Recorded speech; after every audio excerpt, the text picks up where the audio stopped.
The Assassin.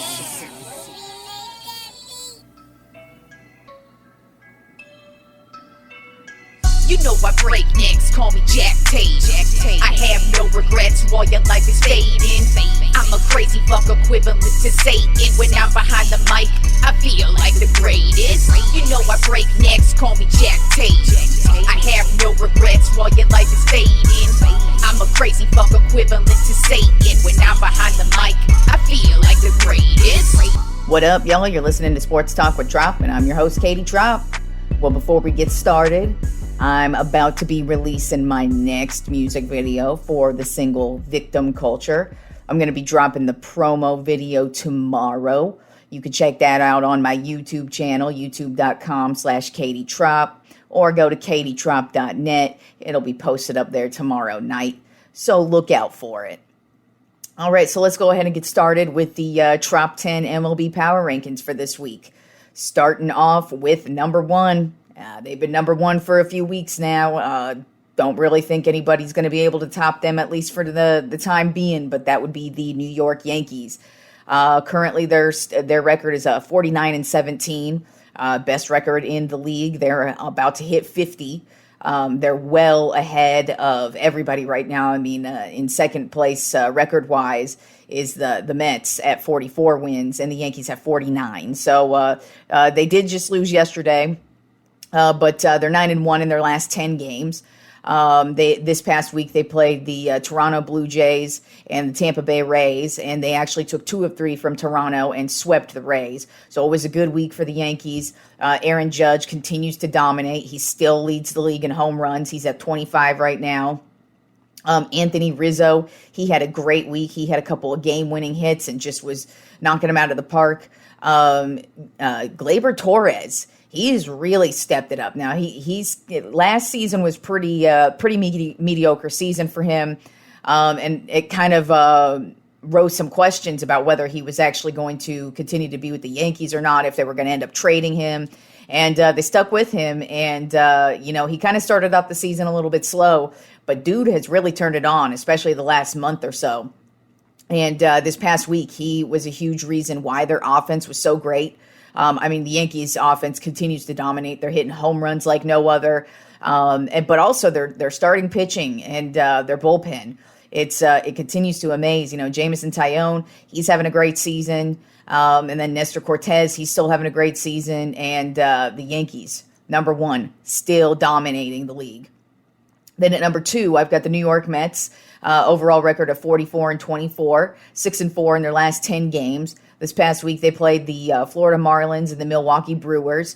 And speaking of home run leaders, Pete Alonso, he leads the NL with home runs, with 19 home runs, but he leads the league in RBIs with 64 RBIs. So while Aaron Judge continues to dominate, so does Pete Alonso.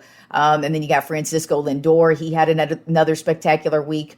And the Mets, their pitching just, even though they keep taking hits, because they did lose Trevor McGill, their rookie, who's had a solid season so far. The rest of the pitching staff still continues to step it up. You had Bassett. He had a good outing this week, and it's looking like Max Scherzer is going to come back from injury this week as well. And the Mets,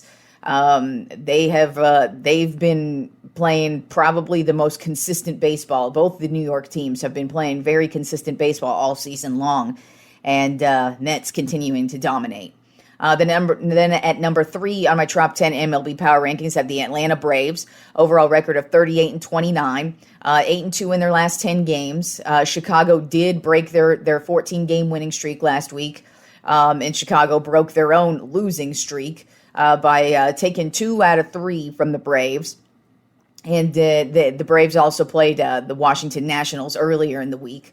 But this week, man, it was just really dominated. Their pitcher, Kyle Wright, he had a great outing. Duvall, he's had a great week. Austin Riley's had a great week. Other than the injury to Ozzie Albies, the Braves have been rocking and rolling, and they're playing some great baseball right now. And look out for the Braves. Then at number 4 on my Top 10 MLB Power Rankings of the Houston Astros, overall record of 41-25.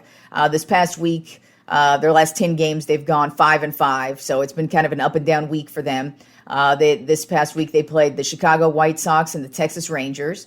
Once again, the offense is just every week. It seems that somebody new is the reason why they're scoring so many runs. And this week it was Dubon. He scored a bunch of runs this week. And then you had Kyle Tucker. He had a great week.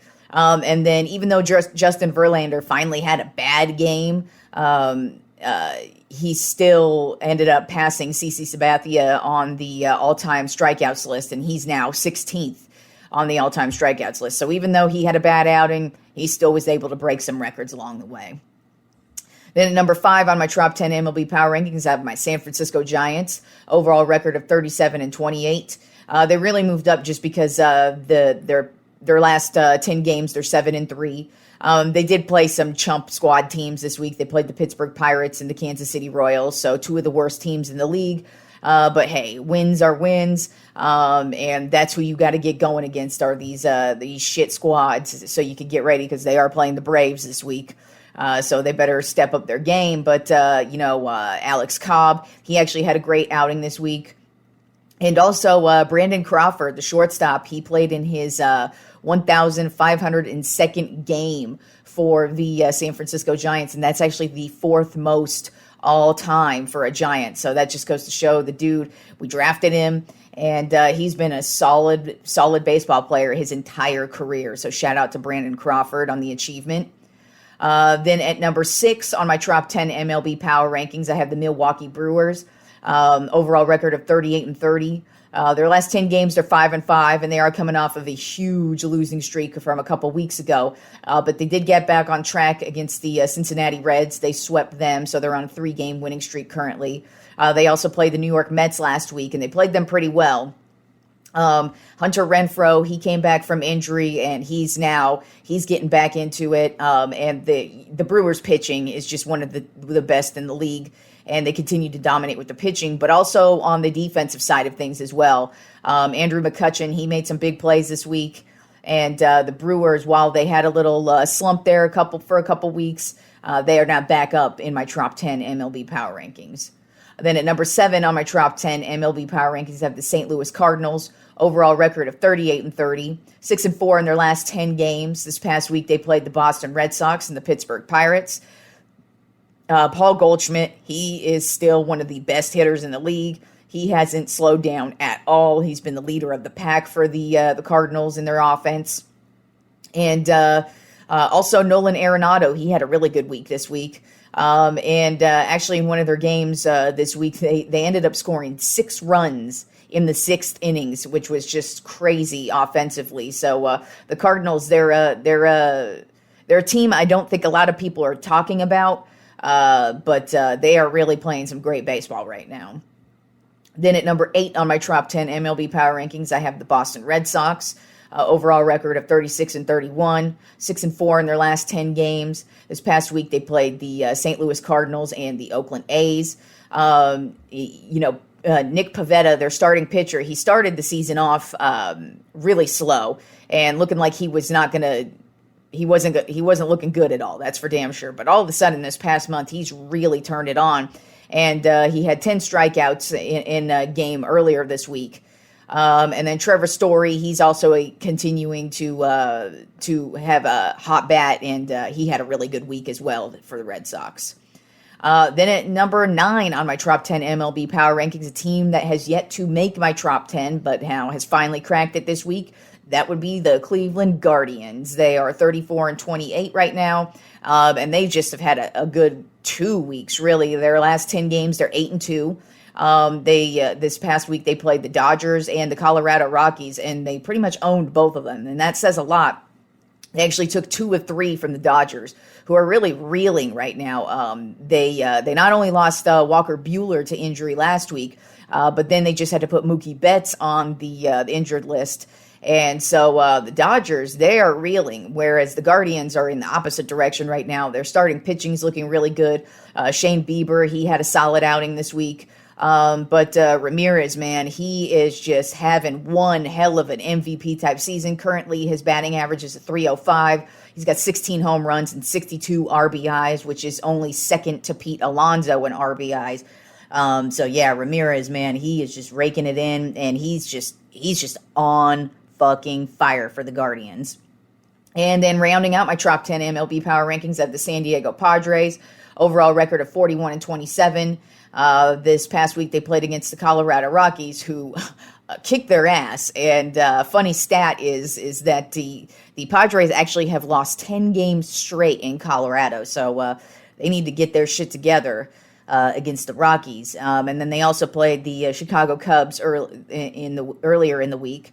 Manny Machado, he was having a great week up until he was injured. It looks like he sprained his ankle yesterday. So we'll see how long he ends up being out. It doesn't appear to be serious, but with sprained ankles, you just really never know. And he's been lights out for the Padres. Like they've missed Tatis, but they really need Machado. Machado's been one of the hottest hitters in the league from the start. And so that's going to be a huge loss for them. Luke Voit, he actually had a really good week this week. And Joe Musgrove, man, this guy continues to dominate with the pitching. Right now, he leads the league with the lowest ERA with 1.59, and he also has 8 wins. And that's tied for the league lead with a whole bunch of other pitchers as well, stuck at 8 right now. But Joe Musgrove looking like a solid early Cy Young favorite at this point in the season. All right, and then a couple other things also happened in baseball this weekend. A couple rookies actually had some really big games, starting with the Miami Marlins rookie Gerard Encarnacion. He came up to bat. His first hit of his entire career ended up being a grand slam, helping the Marlins actually beat the New York Mets 6-2. And that's actually the first time since 1901 that a rookie with his first hit hit a grand slam. So that was a big deal. Then also in Pittsburgh against my San Francisco Giants, unfortunately, rookie Jack Sawinski, he ended up having 3 home runs yesterday in one game. And his final home run ended up being the game winner. So he had a huge game for a rookie. And then also Mike Trout. A couple weeks ago, he was having a really bad couple of weeks where he went like 0 for 24, 0 for 26. It was something crazy like that. Very out of character for Mike Trout because he's always been one of the most consistent, solid hitters in baseball since his rookie season, basically. But he is now, he's basically the hottest hitter in the league right now. He's back up to number 1. He really didn't fall out of the top 5, even when he was in that 0 for 26 start or slump. But yesterday, he actually hit his 50th home run against the Seattle Mariners. And that's second most against one team. Rafael Palmeiro actually has 52 against the Seattle Mariners. So Mike Trout will probably eventually pass that, I imagine, pretty soon, probably at some point this season. Since the Mariners are in the Angels division, I imagine Trout's going to have a couple more home runs against the Mariners this season. So that's it for pro baseball. Now let's move on to the College World Series and my disappointing ass Texas Longhorns, man. They got their asses stomped in this one. I of course, I had high hopes for them because I had them moving on to the national championship and actually winning it all just because they looked like they were playing great baseball. But man, they just hit a brick wall. Starting off with the game 1 against Notre Dame. Man, Notre Dame just came out and kicked their ass, and they ended up losing 7-3, and it wasn't close at all. It wasn't even a good game. As a matter of fact, these last 2 games for the Longhorns were very disappointing. The pitching was the main reason why it was so disappointing, but also, the offense really couldn't get going, and so it was very disappointing to see that showing from the Longhorns, but that's just what happens in these tournaments. So Texas ended up losing to Notre Dame 7-3. And then also in bracket 1, the other matchup was Texas A&M versus Oklahoma, and Oklahoma ended up stomping them 13-8. So in the loser bracket, it ended up being Texas A&M versus Texas, and That's when Texas got their asses beat by, not only did they lose, and then not only did they get their asses beat, but they fucking got their asses beat by Texas A&M. That's pretty much unacceptable if you're a Texas Longhorns fan. And they got stomped 10-2. Texas A&M just absolutely dominated them. And then the winners bracket was Oklahoma versus Notre Dame. And Oklahoma actually dominated Notre Dame. They ended up winning that game 6-2. So we'll see who's going to face Oklahoma next in the losers bracket between Notre Dame versus Texas A&M. Then in bracket 2, we had Stanford versus Arkansas, and Arkansas showed no mercy. They absolutely stomped Stanford to the curb, 17-2. Yeah, that's the score, 17-2 in a baseball game. Nuts. And then the other matchup was Auburn versus Ole Miss. Ole Miss ended up stomping Auburn to the curb. They beat them 5-1. So then the losers bracket ended up being Stanford versus Auburn. And I don't know who won that game. It looks like that game was on a couple hours ago. I wrote down all these results before that game. So that matchup, it's probably already happened. It looks like it says it was on at 1. So yeah, that matchup already happened. So not sure who moved on in that matchup. So that's what we've got so far.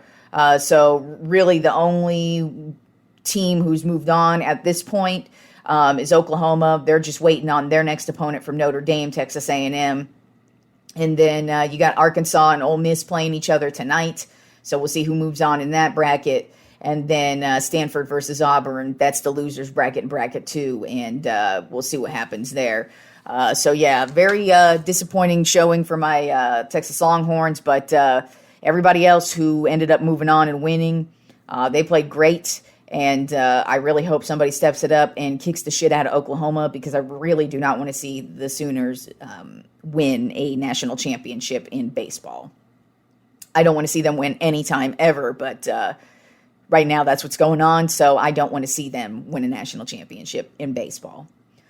All right, and moving on to the UFC this weekend. It was actually here in Austin. They did an event out at the Moody Center. It's a new little venue here in town, and so a lot of events have been going on there lately. And so UFC came to town, and unfortunately, I wasn't able to go. Wish I could have gone, but it just didn't happen.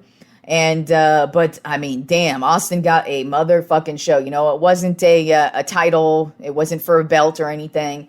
But 8 out of the 13 fights ended in knockouts. Like, it was crazy. It felt like, I think like the first 3 or 4 fights, it was like knockout. And they were quick knockouts too. And it was nuts. But, yeah, pretty much every single fight was good. Even the ones that went to the judges, they still were really good, but it was just crazy to see that 8 out of the 13 fights ended up being knockouts. And so, yeah, it was a crazy night of UFC. Very fun to watch. Unfortunately, the main event, or one of the co-main event between Cowboy Cerrone and I can't remember the other guy's name, who ended up dropping out. But basically, the day of the fight, the other guy dropped out due to like a knee injury. So basically, the co-main event did not happen. But it didn't matter, because there were nothing but knockouts that night, and it was an excellent night of UFC fights. And that's actually what I really dig about the UFC is, you know, even if like that wasn't a pay-per-view night, as a matter of fact, with UFC, what I like about them though is they make UFC accessible for everybody. Even though they have the pay-per-view events, they still put the preliminaries on, and those are free for anybody. And real talk, the preliminaries are just as good as the pay-per-view events. And that's where I really think UFC's, where they really beat out boxing. Because boxing's great as well. It's just that they didn't do what UFC did. UFC makes it more accessible. for just the casual fan or somebody who doesn't want to pay the pay-per-view. They could still watch the preliminaries and get some really good fights, and you get a shit ton of fights too. I mean, the preliminaries are usually like 5 or 6 fights, and then the pay-per-view are usually like 5 or 6 fights. But then you also have what went on this weekend is it wasn't a title fight, so even the main events were just on ESPN. So it's nice that's what I really dig about the UFC is that they really make it accessible for a casual fan to really become a fan. And, when usually preliminaries, you don't think that those are going to be great fights, but damn, they really end up being great fights. And you even start seeing some fighters begin in the preliminaries, and then all of a sudden they become the pay-per-view event holders just because they work their way up. And so that's what I really like about the UFC is the preliminaries are just as awesome as the pay-per-view portion of it, but like I said, they make it accessible for everybody to watch, and I just love watching the UFC, and that was just a great weekend of knockouts and fights. And speaking of knockouts, the Colorado Avalanche are absolutely killing the Tampa Bay Lightning in the Stanley Cup Finals. Game 1, they kicked their asses 4-3, but then Game 2, they showed absolutely no mercy and stomped them to the curb 7-0. The Avalanche, I wouldn't be shocked if they end up sweeping the Lightning at this point. Now, I do have too much respect for the Lightning to say they're going to get swept.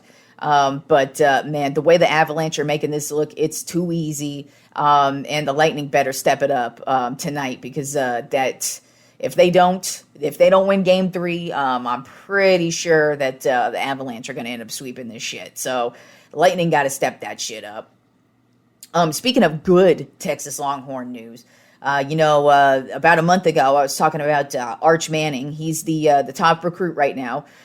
He's Peyton Manning's nephew, and he's basically deciding what college he's going to be attending next year. And the Texas Longhorns are one of his last choices. It's either the Longhorns, Alabama, or one other school I can't recall.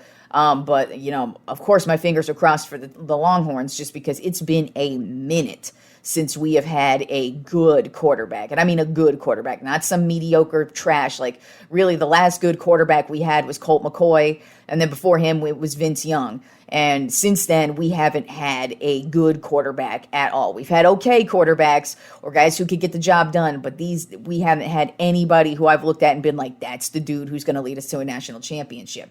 And that's why I'm really hoping Arch Manning is coming our way. And we got some good news this weekend because one of his good friends, who's a teammate of his currently in high school, is a 3-star tight end recruit, Will Randall. He ended up committing to the Texas Longhorns this weekend. So that is a very, very good sign. If you're like me and you're hoping Arch Manning's going to be the savior of the Longhorns. So come on, Arch. We need you. Hook 'em horns, man. Austin, Texas. We need you. We got your boy Will Randall, so come on down. Austin's a great city. I think you would like it here. I think you'd look great in burnt orange. So get down here, dude.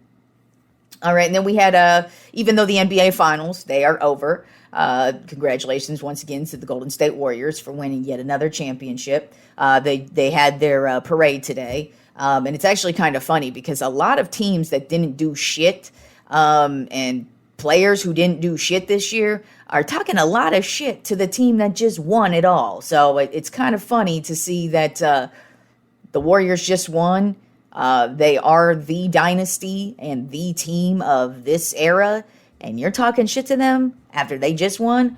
Good luck with that, y'all, next season. Good luck with that, y'all. But even though the season's over, the NBA draft is this Thursday. The Orlando Magic have the number 1 overall pick, and it's looking more and more like they're going to end up drafting the forward out of Auburn, Jabari Smith, which I think is a solid pick. There's also rumblings about Chet Holmgren. He's also another one of the top picks. And then you've got Paolo Banchero. Those are basically the top 3 picks that everybody's looking at, but it's looking like Smith is going to go number 1 overall, which I think is probably the best fit for Orlando. Chet Holmgren, to me, I don't know how I feel about him. He's a very solid player. He's got some great basketball skills, but he's a very skinny guy. And in basketball, that usually doesn't bode well, especially your rookie season. Now, I'm not saying you can't grow into your body. Obviously, many players have done that over the years, and obviously you build more skills and you start training in the weight room and doing more and more. So I'm not saying he can't develop into a great player, but just for some reason, there's something about Holmgren that I don't really see him as a top pick in the draft, but he is. Really, I kind of feel like this year's NBA draft is a little bit weak. There really aren't any huge standout players to me. Really, my favorite player is actually Bianchero. I think he's the best player in this year's draft, but even he, I can't tell you that he's going to be the next like superstar to hit the league. So in this year's draft, I don't really see anybody who stands out, at least at this point. But the draft is Thursday night, and we'll see what happens. My crappy Lakers don't have a draft pick, at least so far. They don't this year, so hooray, that fucking sucks.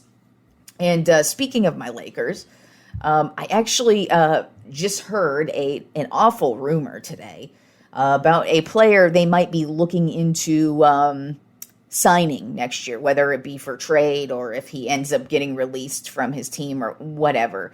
I don't know the details. All I know is when I heard this, I was like, this is not an idea I'm down with. I do not want this player on my team.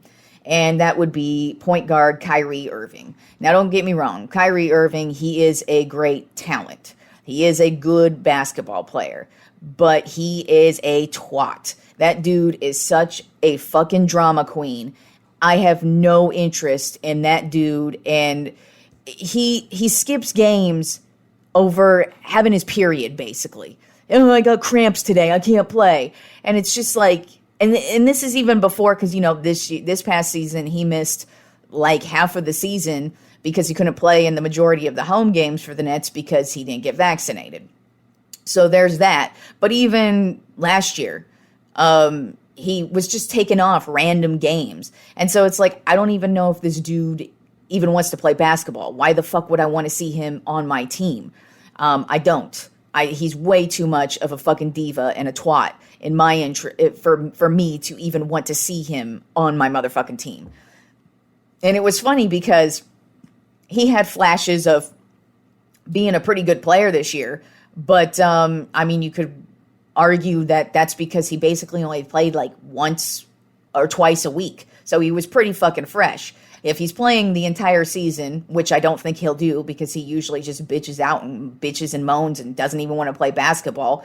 But I have no interest in seeing Kyrie Irving in a Lakers uniform. It's a definite possibility. I mean, I don't really think he's much of an improvement from Russell Westbrook because Russell Westbrook is also a twat. And he's too much of a liability. And I know we got to move on from him. But replacing him with Kyrie Irving, I don't think is a good idea. I hope that's just straight up rumor.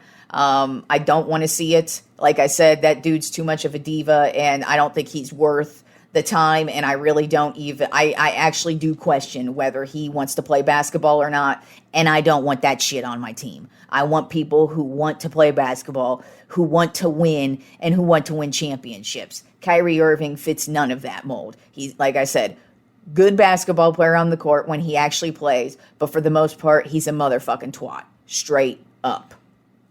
All right, and now I'm going to end today's show with a little bit of what I'm going to call Steph Curry versus LeBron James. And, you know, I brought it up in the last episode that I think now there is a legit conversation on who is the most dominant player of this era. Is it Steph Curry or is it LeBron James? Now, I know you LeBron fangirls, you can't get his dick out your mouth. And so I know a lot of y'all have already shut down. You can't believe I said it. But I mean, real talk. Let's start off with the number one stat that I already discussed in the last episode. And that is, you know, their finals record. And that would be Steph Curry's finals record. He's been to 6 finals, and his record is 4-2. LeBron's been to 10 finals. Yes, that is impressive, but his record is 4-6, below 500. Now let's go a little bit deeper into those finals. They faced off against each other 4 times in the finals. And when I say they, I mean Steph Curry's team versus LeBron James' team. And in those 4 matchups, Steph Curry's team is 3-1 versus LeBron's team. So that statistic alone puts Steph above LeBron. Now I know LeBron fangirls, you can't do it. You just can't stand anybody talking about somebody else being a great one in this era. But I'm sorry. You can now talk about Steph in the exact same category as LeBron. Now, when I talk about this, both players are great.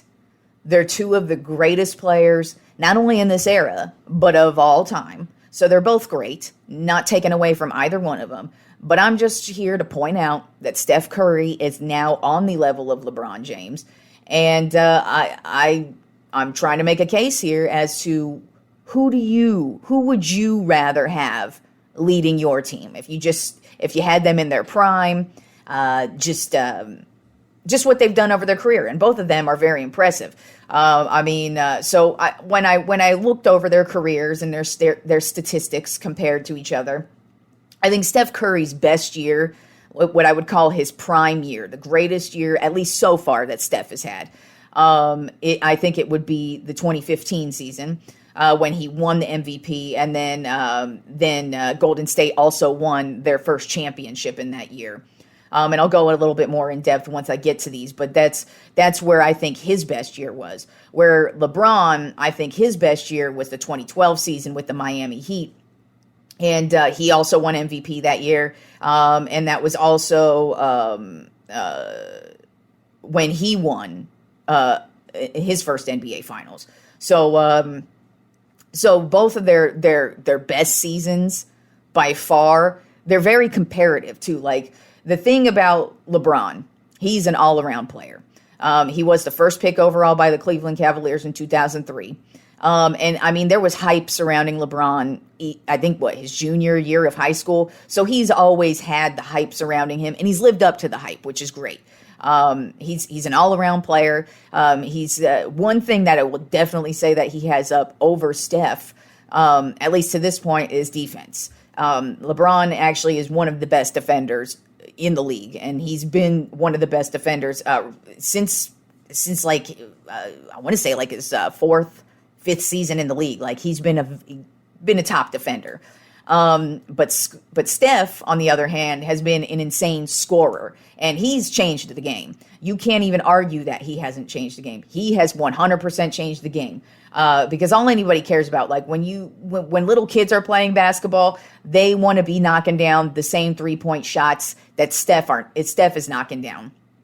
And while yes, kids want to be LeBron too, they're not mimicking him the same way they're mimicking Steph. Steph has straight up changed the game. It used to be like, we'd have Reggie Miller's in the game. He was a great 3-point shooter, and he was the top 3-point shooter ever in NBA history until Steph Curry.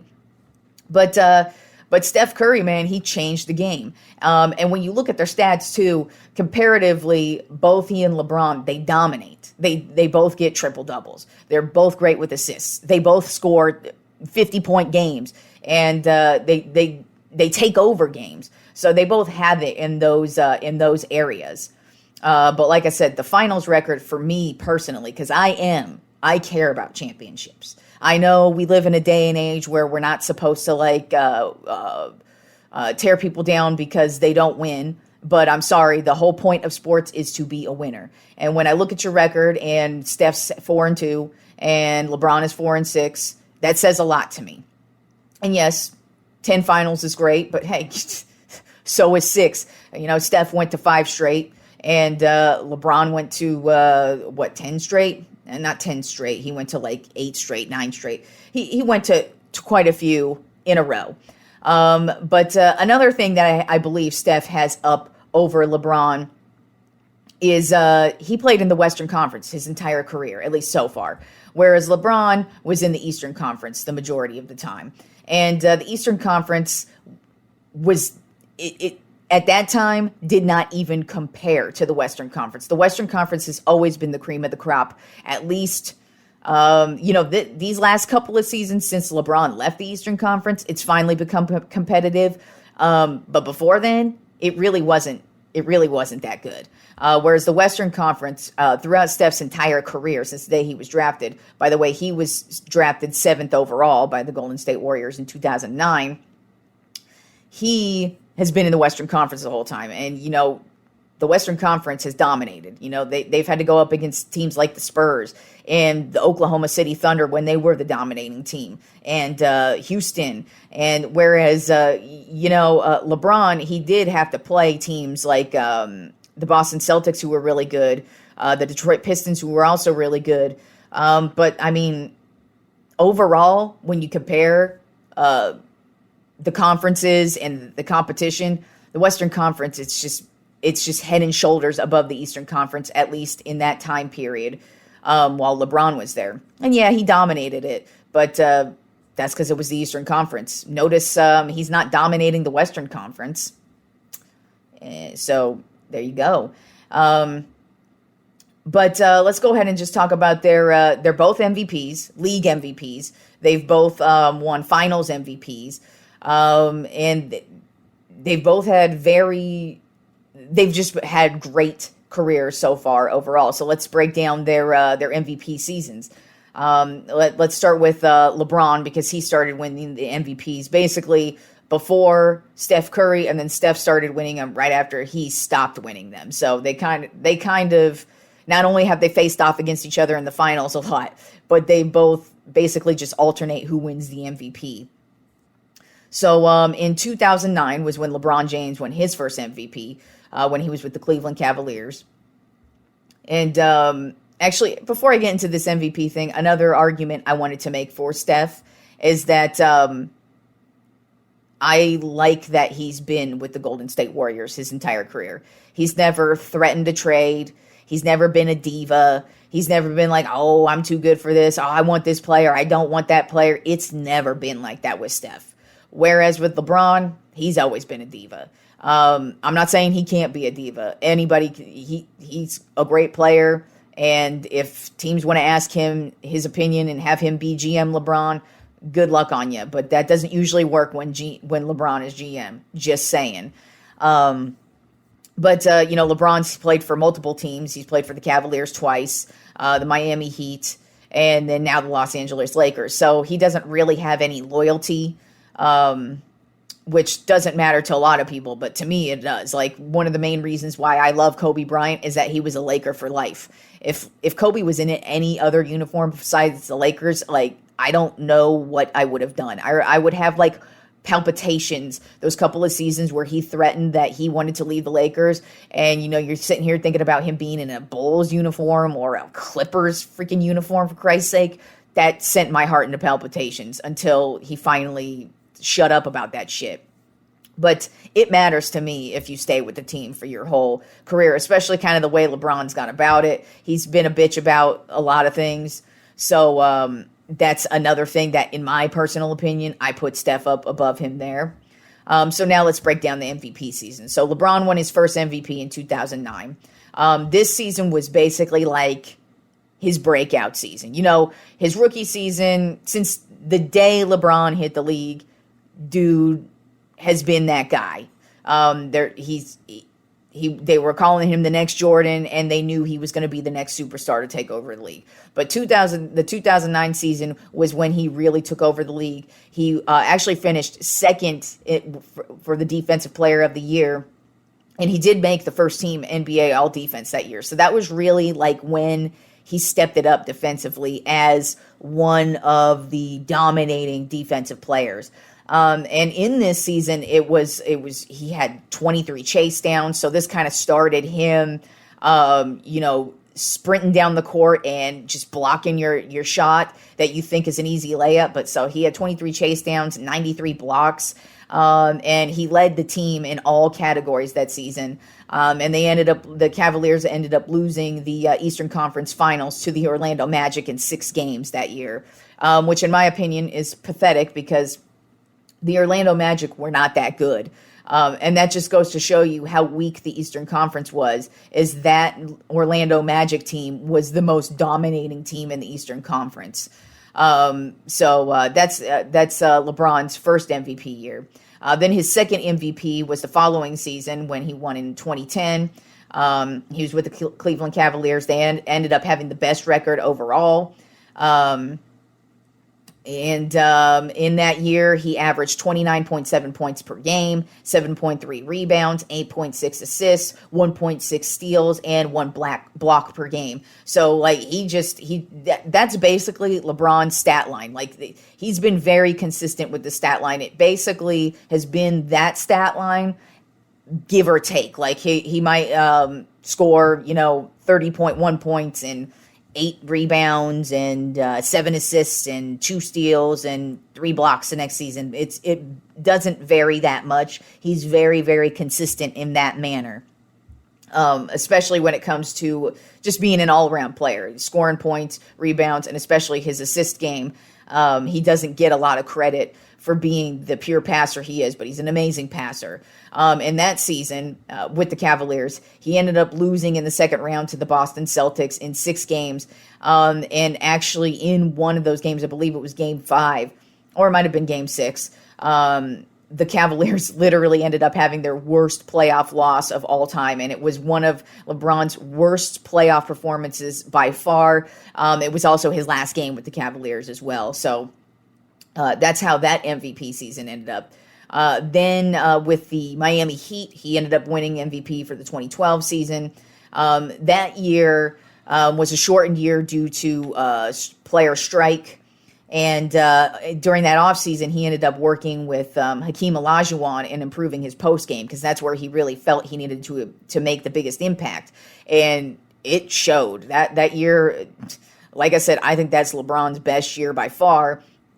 And the Heat actually started out that season 18-6. They ended up having not only was his regular season amazing, but this was when he really took over in the playoffs.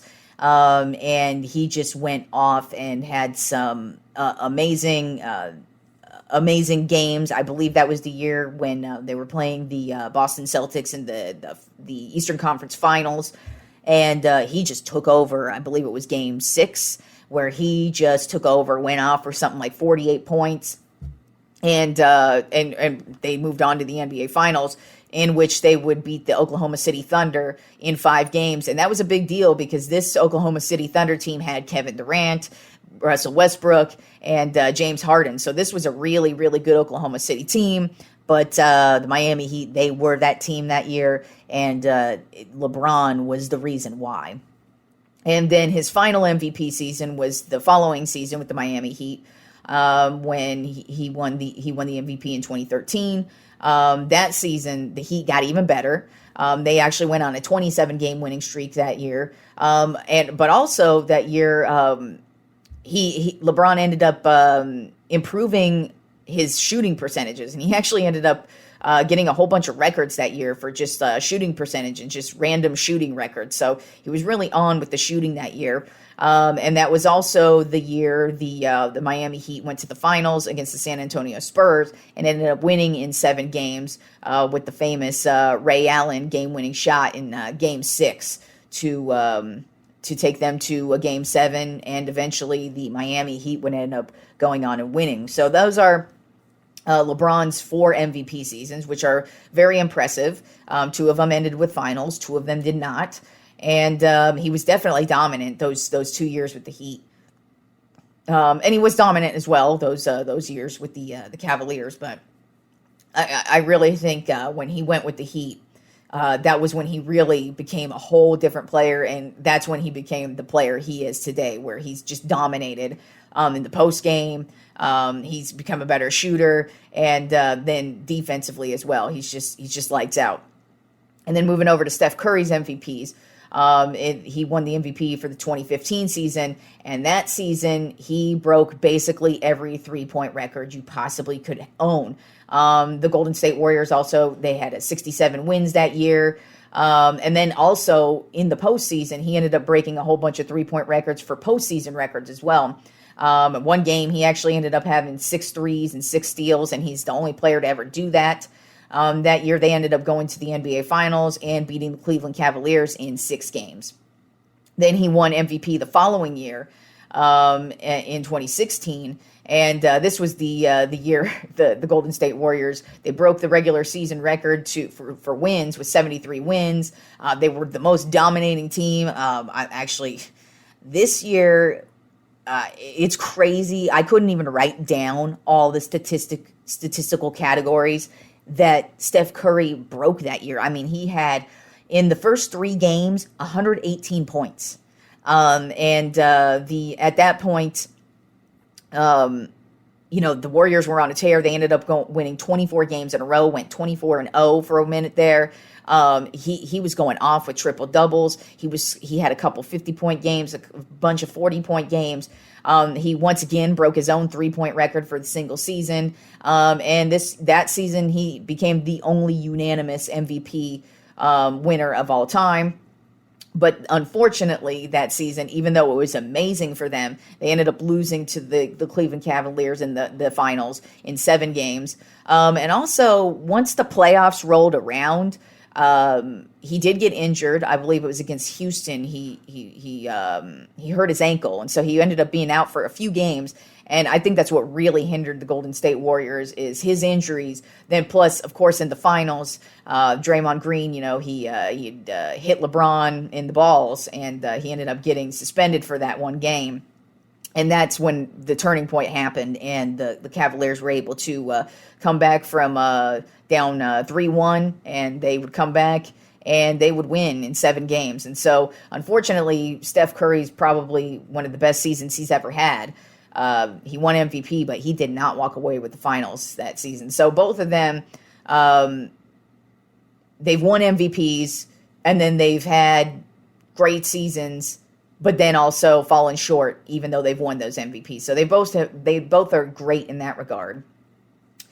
Some of their notable teammates that they have. Now, a lot of people like to act like LeBron has not had any notable teammates. Well, when you look at the notable teammates, and when I say notable teammates, I mean like dudes who are actually like potentially Hall of Fame players or really game-changing players who make a difference on the team. Not the little role players, even though role players obviously play a great role with the team. I'm talking real legit players. And so with Steph, he's pretty much only had Klay Thompson, who is a great player, and Draymond Green, who's also a great player, but neither one of those dudes, when they were drafted, was expected to be as great as they are right now.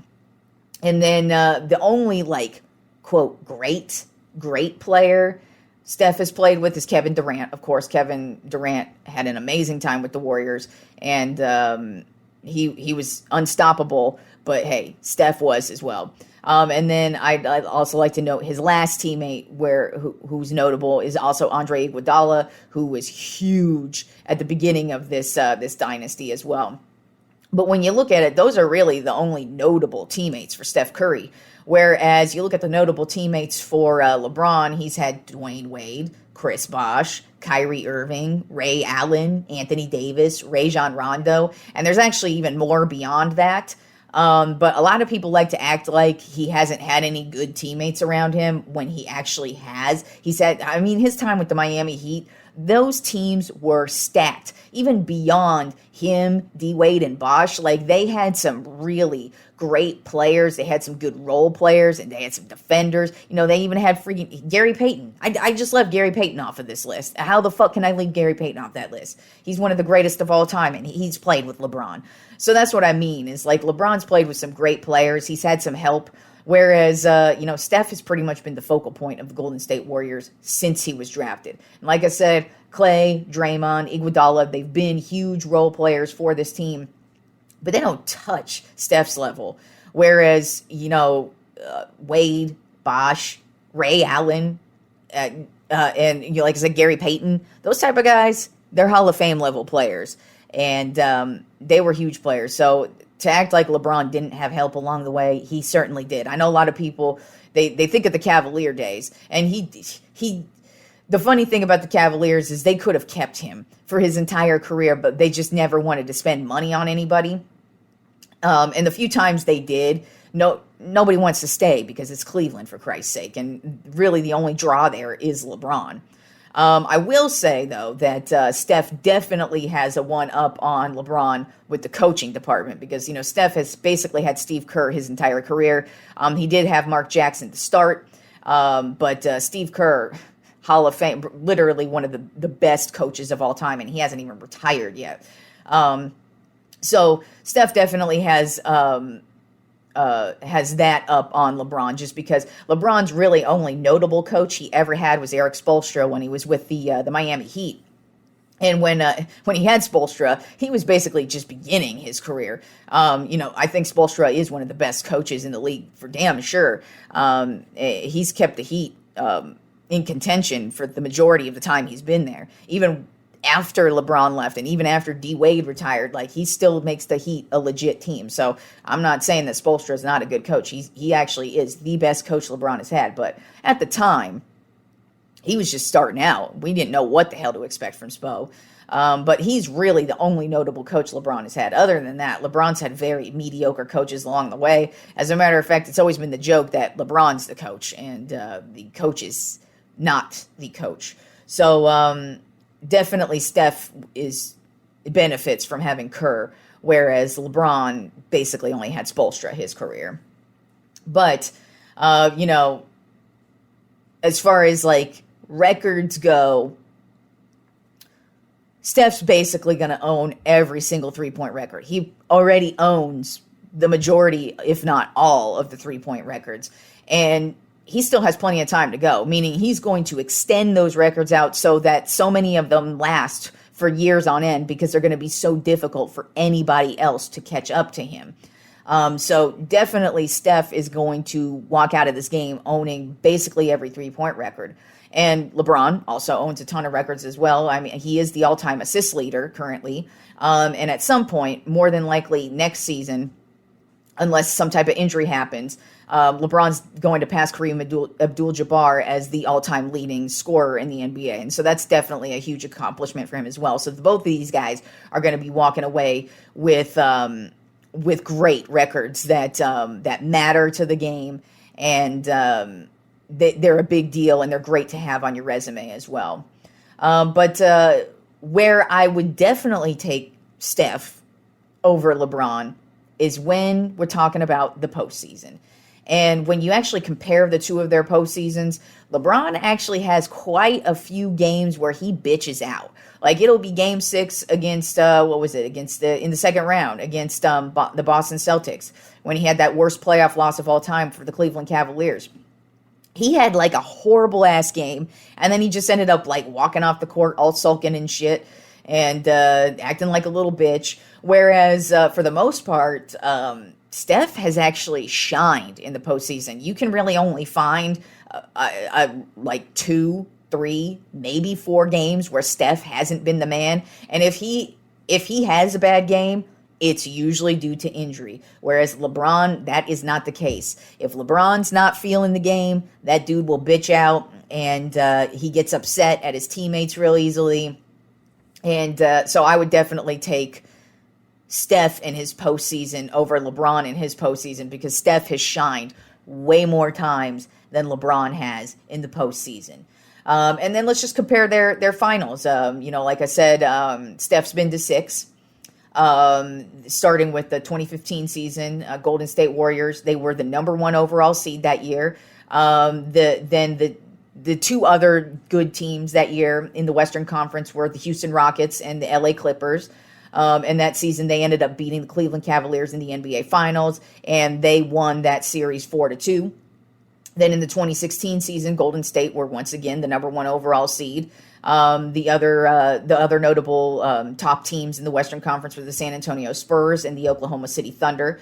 This Spurs team had Tim Duncan and Manu Ginobili. This was a good-ass team. This was when the Spurs were one of the most dominating teams in the league. Also, Oklahoma City, this had Kevin Durant. This was before Kevin Durant ended up going to the Warriors the season before. And this season was actually the season when the Golden State Warriors would lose to the Cleveland Cavaliers in the finals 4-3. Then the following season in 2017, the Golden State Warriors were once again the number one overall seed. The other notable solid teams in the Western Conference were once again the San Antonio Spurs and the Houston Rockets. That Houston Rockets team, this is when Chris Paul, James Harden, and the Warriors would end up beating the Cleveland Cavaliers 4-1 in the NBA Finals.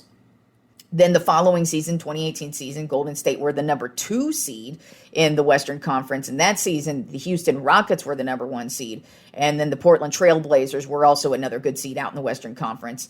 But that was the year that the Golden State Warriors actually, I think they pretty much only lost, 1 or 2 games in that postseason run. I know they ended up... or that might have been the season before. Yeah, that might have been the season before. Regardless, they beat the Cleveland Cavaliers in the NBA Finals. They swept them for 4-0. So that was another great year by them.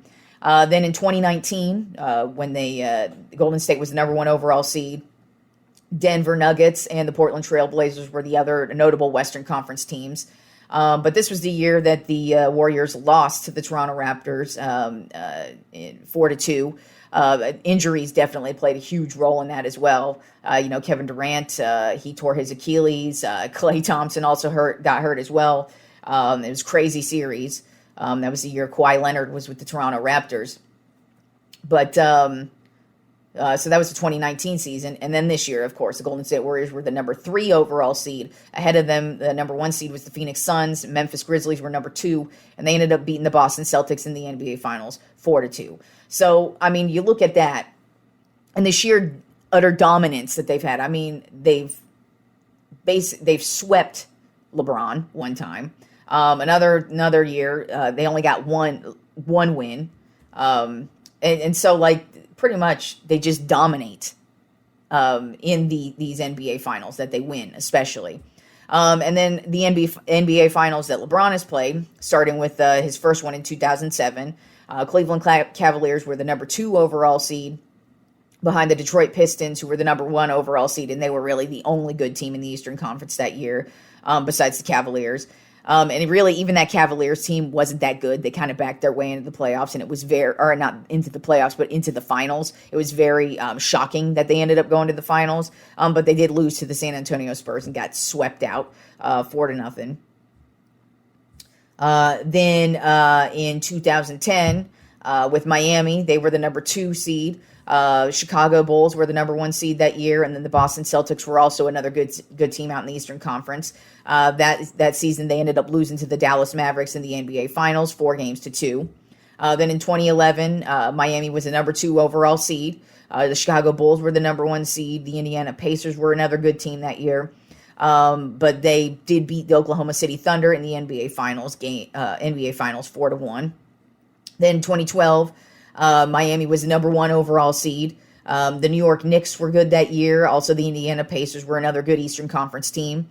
That year, they beat the San Antonio Spurs in the NBA Finals 4-3. Then the following season, Miami was the number 2 overall seed. The Indianapolis Pacers were the number 1 seed that year, and then the Toronto Raptors were good that year as well in the Eastern Conference. But that year, they lost to the San Antonio Spurs 4-1. So they didn't even play well, and that was a really solid team also. Then now this is back to Cleveland times, 2014. Cleveland is the number 2 overall seed. Atlanta was the number 1 seed that year, and then the Chicago Bulls were actually pretty good that year too. And that's when they lost to the Golden State Warriors in the finals, 4-2. Then in 2015, Cleveland was the number 1 overall seed in the Eastern Conference, with the Toronto Raptors and the Miami Heat playing some good basketball in the Eastern Conference. And that was the year they beat the Golden State Warriors 4-3 in the NBA Finals. Then the next year, Cleveland was the number 2 overall seed, and Boston was the number 1 overall seed that year. And the Toronto Raptors were another good Eastern Conference team, and then they would ultimately lose to the Golden State Warriors 4-1 that year in the NBA Finals.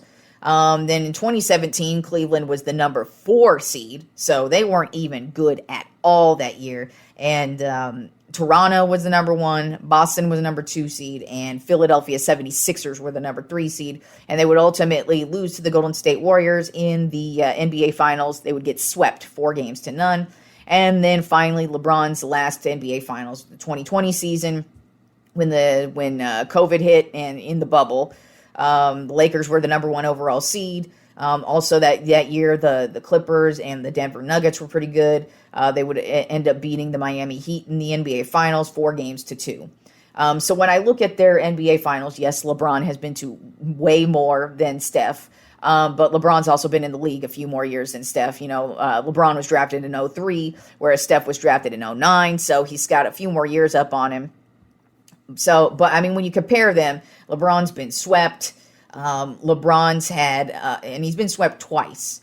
He's had bad games in the playoffs where he hasn't shown up. That NBA Finals when he was with the Miami Heat and they lost to the Dallas Mavericks. He got panned because he didn't play well at all. Whereas when you look at the Golden State Warriors, Steph stepped it up every single time, and they've never been swept. As a matter of fact, they've been the ones doing the sweeping, and they've had record-winning seasons. And like I said, he's been in the Western Conference the entire time. So, in my personal opinion, I think Steph Curry is the most dominating player of this time. If I were to start a team and I had to pick both of them in their prime, if I had to choose between Steph or LeBron, I'm taking Steph.